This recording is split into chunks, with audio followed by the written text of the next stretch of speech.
بسم الله الحمد لله اللهم صل وسلم على نبينا محمد.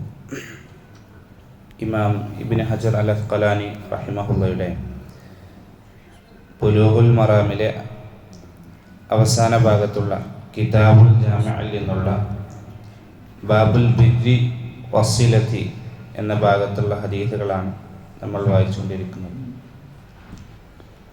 അടുത്തതായി Abdullah bin Amr റളിയല്ലാഹു അൻഹുവിൽ നിന്നും ഉദ്ധരിക്കുന്ന ഒരു ഹദീസ്. ഖാല റസൂലുള്ളാഹി സ്വല്ലല്ലാഹു അലൈഹി വസല്ലം, പ്രവാചകൻ സല്ലല്ലാഹു അലൈഹി വസല്ലം പറയുന്നു, മിനൽ കബായിരി ശത്മുർ റജുലി വാലിദൈഹി, വൻപാപങ്ങളിൽ പെട്ടതാകുന്നു ഒരാൾ തൻ്റെ മാതാപിതാക്കളെ ചീത്ത പറയുക എന്നുള്ളത്. ഖാലു, അവർ ചോദിച്ചു, യാ റസൂലല്ലാഹ് വഹൽ യസ്തമുർ റജുലു വാലിദൈഹി, പ്രവാചകരെ ഒരാൾ തൻ്റെ മാതാപിതാക്കളെ ചീത്ത പറയുമോ? ഖാല നഅം, പ്രവാചകൻ പറഞ്ഞു, അതെ. യസുബ്ബു അബർ റജുൽ, ഒരുവൻ മറ്റൊരാളുടെ ഉപ്പയെ ചീത്ത പറയും.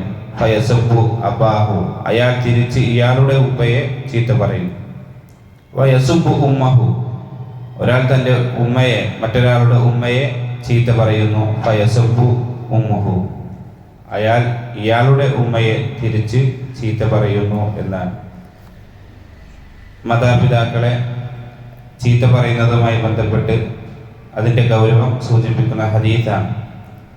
ഒന്നാമതായി ഈ ഹദീസിൽ നിന്ന് മനസ്സിലാക്കേണ്ടത്, പ്രവാചകൻ സല്ലല്ലാഹു അലൈഹി വസല്ലം പറഞ്ഞത് മിനൽ കബായിർ എന്നാണ്, വൻപാപങ്ങളിൽ പെട്ടതാണ് എന്ന് പറഞ്ഞുകൊണ്ടാണ് ഈ ഒരു ഹദീസ് ആരംഭിച്ചത്. പാപങ്ങൾ അത് വ്യത്യസ്ത തരങ്ങളുണ്ട്. വലിയ പാപങ്ങളും ചെറിയ പാപങ്ങളുമുണ്ട്. ചെറിയ പാപങ്ങൾ അത് പ്രവാചകൻ സല്ലല്ലാഹു അലൈഹി വസല്ലം പറഞ്ഞതായി കാണാം. പല കാരണങ്ങൾ കൊണ്ടത് പൊറുക്കപ്പെടും. ചില പ്രത്യേകമായ നോമ്പുകൾ, പ്രത്യേകമായി കൊണ്ട് നമ്മൾ നമസ്കാരത്തിന് വരുന്ന അതിൻ്റെ കാൽപ്പാടുകൾ, അങ്ങനെ പല കാരണങ്ങൾ കൊണ്ട് ചെറു പാപങ്ങൾ അയാൾക്ക് പൊറുക്കപ്പെടും. എന്നാൽ അത്തരത്തിലുള്ള പാപങ്ങളല്ല കബായറുകൾ. അതിനേക്കാൾ മുകളിലുള്ള വലിയ ഗൗരവത്തിലുള്ള പാപങ്ങൾ, അതാണ് കബായിർ, വൻപാപങ്ങൾ. പണ്ഡിതന്മാർ എങ്ങനെയാണ് ഒരു പാപത്തെ വൻപാപമായി കൊണ്ട് കണക്കാക്കുന്നത്? അത് ഹദീസിന്റെ പ്രയോഗങ്ങൾ നോക്കിക്കൊണ്ടാണ്. ചില ഹദീസുകളിൽ പ്രത്യേകമായി ഈ ഹദീസിൽ സൂചിപ്പിച്ചതുപോലെ തന്നെ പ്രത്യേകം പറയും, ഇത് കബായിറുകളിൽ പെട്ടതാണ് എന്ന് തന്നെ പറയും. അങ്ങനെയാണ് അത് തീരുമാനിക്കുക. എന്നാൽ അതുപോലെ തന്നെ ചില ഹദീസുകളിൽ ഇത് പ്രത്യേകം വലിയ കുറ്റമാണ്, അതല്ലെങ്കിൽ വലിയ തെറ്റാണ് എന്ന് പറയും. അത്തരത്തിലുള്ള പാപങ്ങളെയും വൻപാപങ്ങളിലാണ് പണ്ഡിതന്മാർ ഉൾപ്പെടുത്തിയിട്ടുള്ളത്. അതല്ലെങ്കിൽ മറ്റൊരു തരത്തിൽ ഇന്ന പ്രത്യേക ശിക്ഷകളുണ്ട് എന്ന് പറയുന്ന തെറ്റുകളെല്ലാം അത് വൻപാപങ്ങളിലായിക്കൊണ്ടാണ് ഉൾപ്പെടുത്തിയിട്ടുള്ളത്. ഉദാഹരണത്തിന്, ഒരാൾ കുടുംബബന്ധം വിച്ഛേദിക്കുകയാണെങ്കിൽ അയാൾ സ്വർഗത്തിൽ കിടക്കുകയില്ല, അയാൾ നരകത്തിലായിരിക്കും എന്നൊരു പ്രത്യേക ശിക്ഷ അവിടെ പറയപ്പെട്ടു എങ്കിൽ അത് വൻപാപമാണ് എന്നാണ് പണ്ഡിതന്മാർ സൂചിപ്പിച്ചിട്ടുള്ളത്. അത്തരത്തിൽ വൻപാപത്തിൽപ്പെട്ട ഒരു കാര്യമാണ് ഒരാൾ തൻ്റെ മാതാപിതാക്കളെ ചീത്ത പറയുക എന്നുള്ളത്. ഇവിടെ യഥാർത്ഥത്തിൽ അയാൾ നേരിട്ട് പറയുകയല്ല ചെയ്തിട്ടുള്ളത്, അയാൾ തൻ്റെ മാതാപിതാക്കളെ ചീത്ത പറയാൻ കാരണക്കാരനായി, അതിലേക്കുള്ള ഒരു മാർഗമായി തീർന്നു.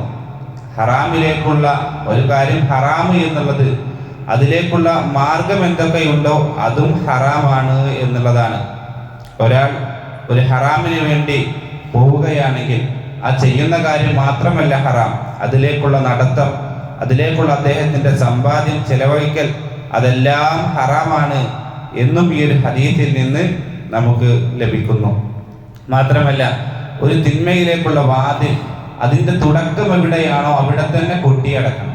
അല്ലാഹു സുബ്ഹാനഹു വ തആല പറയുന്നതായി കാണാം സൂറത്തുൽ അൻആമിൽ, വലാ തസുബ്ബുല്ലദീന യദ്ഊന മിൻ ദൂനില്ലാഹ്, അല്ലാഹു അല്ലാത്ത ആളുകളെ, ആരാധ്യന്മാരെ നിങ്ങൾ ചീത്ത പറയരുത്. എന്തുകൊണ്ടാണ്? ഫയസുബ്ബുല്ലാഹ അദുവ്വൻ ബിഗൈരി ഇൽമി, അവരറിവില്ലാതെ അള്ളാഹുവിനെ അവർ ചീത്ത പറയാൻ അത് കാരണമാണ്. അപ്പൊ അവർ നേരിട്ട് അള്ളാഹിനെ ചീത്ത പറയല്ല, മറ്റുള്ള ആളുകളെ, ആരാധ്യന്മാരെ ചീത്ത പറയുമ്പോൾ അവർ തിരിച്ചിങ്ങോട്ട് അള്ളാഹുവിനെ ചീത്ത പറയാൻ കാരണമാകും. അതാണ് ആ തിന്മ നേരിട്ട് ചെയ്തിട്ടില്ലെങ്കിലും അതിലേക്കുള്ള മാർഗങ്ങൾ വഴി എന്തെങ്കിലും ഉണ്ടെങ്കിൽ അതും ഹറാമായി തീരുമെന്ന് ഈ ഒരു ഹദീസിൽ നിന്ന് നമുക്ക് മനസ്സിലാകും. അതുകൊണ്ട് ഇത്തരത്തിലുള്ള ഹറാമിലേക്കുള്ള എന്തെല്ലാം മാർഗങ്ങളുണ്ടോ അതൊക്കെ കൊട്ടിയടക്കാൻ നമ്മൾ പ്രത്യേകം ശ്രദ്ധിക്കണം. അതുകൊണ്ടാണ് വ്യഭിചാരത്തിന്റെ വിഷയത്തിലൊക്കെ അല്ലാഹു സുബ്ഹാനഹു തആല അത്തരത്തിലുള്ള പ്രയോഗങ്ങൾ വലാ തഖറബു സിന എന്നാൽ സിനയിലേക്ക് വ്യഭിചാരത്തിലേക്ക് നിങ്ങൾ അടുത്തു പോകരുത്, ചെയ്യരുത് എന്നല്ല, അതിലേക്ക് അടുത്തു പോകരുത്. അതിന്റെ മാർഗമായി കൊണ്ട് തന്നെയാണ് രണ്ട് അന്യ പുരുഷന്മാർ, അന്യ ആൺ പെൺ പുരുഷന്മാർ, സ്ത്രീകൾ അവർ ഒറ്റക്കാകാൻ പാടില്ല, അവർ ഒറ്റക്ക് സംസാരിക്കാൻ പാടില്ല എന്നുള്ള തരത്തിലുള്ള ഈ ഒരു ഹദീസുകളെല്ലാം വന്നിട്ടുള്ളത് ഇതിന്റെ അടിസ്ഥാനത്തിലേക്കാണ്. അതെല്ലാം ഹറാമിലേക്കുള്ള വഴികളാണ് എന്നുള്ള നിലക്കാണ് അതെല്ലാം ഹറാമായി കൊട്ടിയടക്കപ്പെട്ടിട്ടുള്ളത്. അതുകൊണ്ട് ഒരു തിന്മ, അത് തിന്മ മാത്രം, ആ കാര്യം മാത്രമല്ല തിന്മ, അതിലേക്കുള്ള മാർഗങ്ങളെല്ലാം തിന്മയായിക്കൊണ്ടാണ് പഠിപ്പിക്കപ്പെട്ടിട്ടുള്ളത്.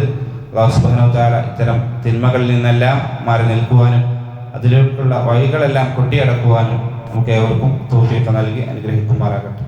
സുബ്ഹാനക്കല്ലാഹു വബിഹംദിക അശ്ഹദു അല്ലാ ഇലാഹ ഇല്ലാ അൻത അസ്തഗ്ഫിറുക വഅതൂബു